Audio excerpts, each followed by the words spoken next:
Welcome to Talmudic Treasures. Today we're learning Nedarim, page 45, which discusses, as we've been mentioning before, this concept of having something in which is ownerless.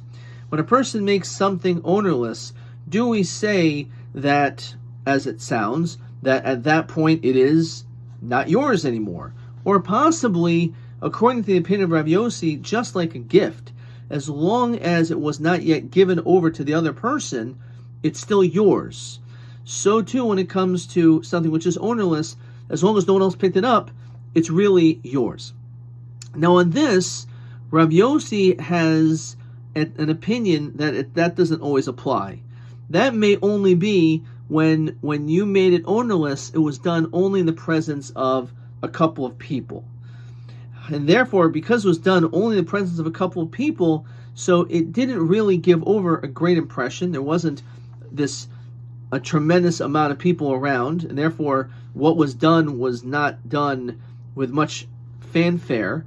It was done pretty privately and quietly, and therefore because of that, this element, this level of having made it ownerless, that is something in which is not so strong, and therefore it's still considered that person's until the other person picks it up. However, if he does it in front of 3 people already, that already is a significant amount of people, or more of course, and then at that point already it's not considered to be his at all.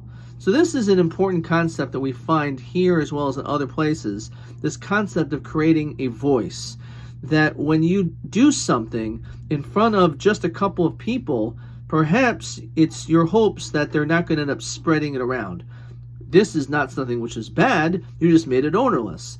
But when you do something in the presence of many people, there's a much greater likelihood that people are going to end up finding out about it. It's going to be, as the expression is, his friend has a friend, and his friend's friend has a friend, and therefore because of that, inevitably everyone's going to know about it.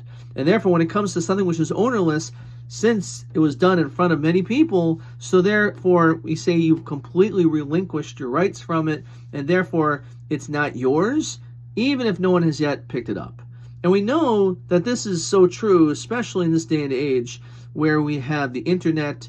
This is something that I often speak to my students about when it comes to cyberbullying and being very careful of how we speak, making sure that we do not embarrass someone, certainly in front of many people or really at all, but certainly not in the presence of many people.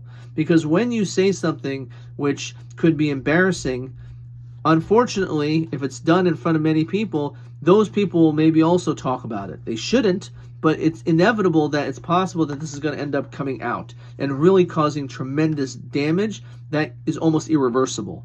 And certainly when it comes to the internet, when it comes to sending messages or sending videos, much like this one, it's something in which is being exposed to the general populace.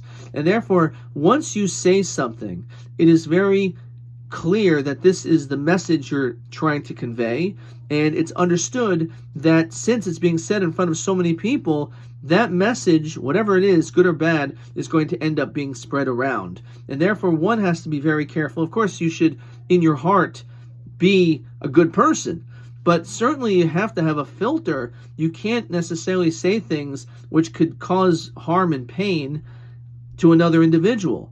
And therefore, you have to be especially careful when it's done in the presence of 3 or more people, and especially on an app such as this one.